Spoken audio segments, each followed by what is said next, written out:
Hello YouTube, Joe here from Team Brain Infinity, and I know I haven't done a video in like 2 weeks or so. I've been pretty busy, but I've still been playing the game, being strong about it, so yeah. Time to get on to Post Set 3, Drums Adventures Katana World Deck Update. Skull Warriors have gotten so much stronger with Set 3's release, and I'm really glad that the cards I added are in here. The deck still isn't played fully yet, has a major testing due because I didn't get to revise this deck until after I was with my teammates and everything. But we also got we got a hybrid dungeon world deck coming your way with CJ because he got 5 boxes and I got half of one. We pretty much built a really nice hybrid deck, really good and everything, and I hope you guys enjoy it. But yeah, Katana World, let's go. So, Buddy and Flag will never change. Blood Knife, Key Inside, and Katana World. This card's self-explanatory. Key Inside, I'll go over later when I get to the card in the main deck. For the size ones, I'm playing 2 copies of Aftermath Gagaku. Gagaku's really good. He's a 7/2/2. For size 1, 7,000 power is ridiculous. The reason I'm not playing more of him is because he's resurrectable, and at the end of the turn, he dies. So he's there to kill a wall, and then allow your other size ones to get you to darkness and advantage. So a very powerful card and must-have for the deck, but I would not recommend more than 2. 3, so he's playing Eric Amaru's. Just your average vanilla. I decided to keep this over Helmet Bear due to the 3,000 power. That's all there is to it. Then 4 copies of a must-have, Evil in Heart, Yamagitsune. Yamagitsune is just staple. Nothing more to say here. When a Skull Warrior deals damage, use to darkness to send it to the drop zone, draw a card. Call cost, pay 1 gauge, 5/2/1.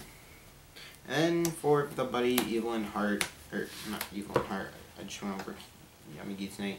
Blood Knife, Key Inside. 4/2/1. Penetrate, and at the end of the turn this card dies. So the best thing you can do is have Yamagitsune out, have 2 of these out and just link attack them for 8,000 for crit double penetrate, and then still get to darkness off, and you draw well and you get more power. So that's it for the size 1 creatures. Size 2's been reduced by 1 number. We got 2 Flash Strike in my heavies. 5/2/1. It's still a really powerful card and everything, but it's just good at that solid 2. It really is. No more nor less. I decided to drop him back down 2 only because I didn't have the room to maintain 3, and we got Gagaku, who is a size 1 with 7,000 power, and that kind of defiles a bit of purpose for our friend here, Tiger, besides his 3 crit and maintaining a position. So yeah, overall, it just didn't be needed as much as it used to with the release Set 3. Then we got 3 Garos. 3's just good. 4, 3, personal preference, I prefer 3. So yeah, overall really good card. So that's it for the monsters. I believe that should be 20, because that's 7 size 2s and 13 size 1s. The size 1 lineup hasn't changed much, and nor is the size 2. The size 2 I just dropped 1 Blade Tiger. Size 1s I took out the Helmet Bears and I replaced them with Gagaku's because Gagaku is really solid and must have now. And the 3rd space went to other cards you'll see. For spells, I played 2 Clear Serenity. I decided to lower it to 2 because the new Skull Warrior, Undefeatable Sejutsu, or however you pronounce its name. Sejutsu,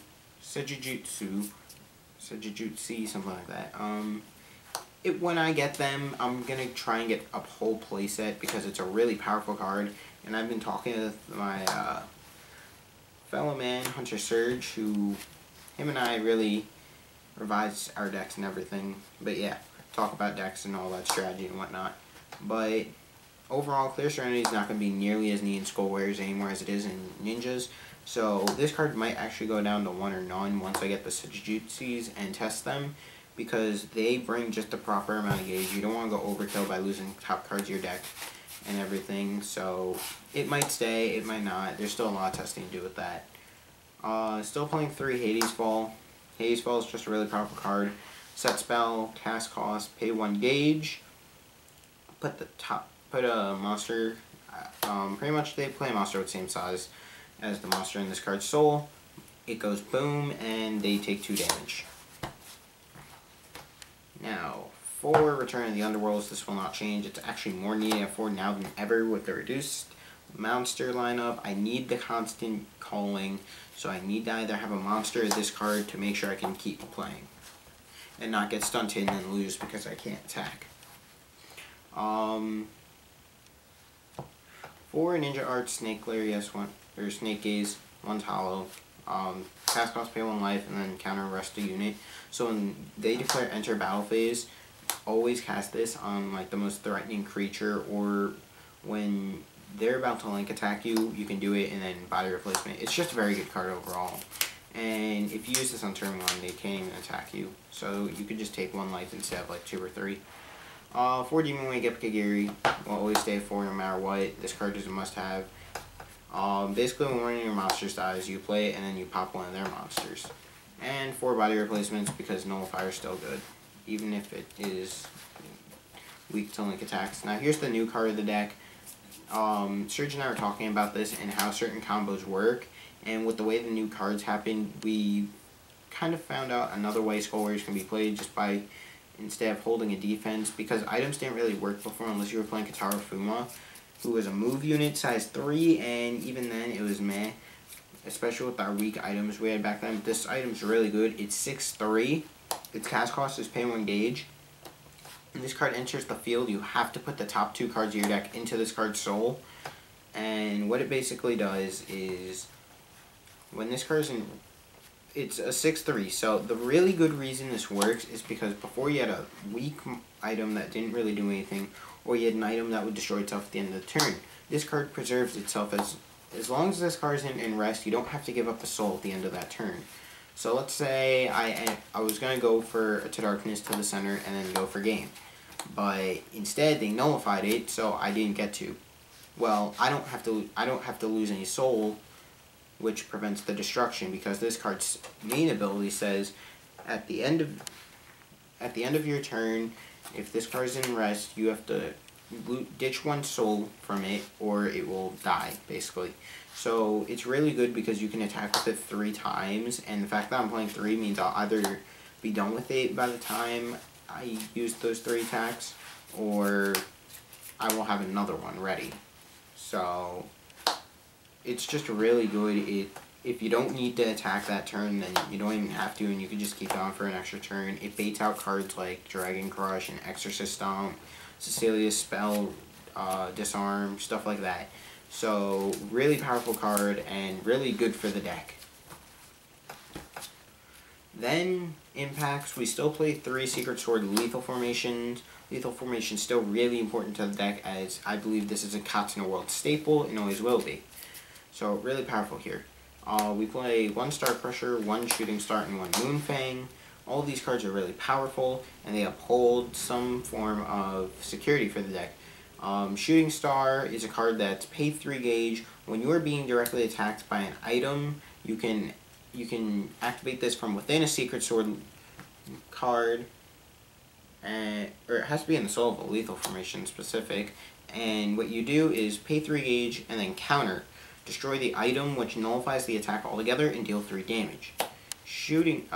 Moonfang is impact nullifier. It's nullify an impact and deal 3 damage. Gargantuan Punisher would not be nullified, but you do get the damage first, as it's a counter effect.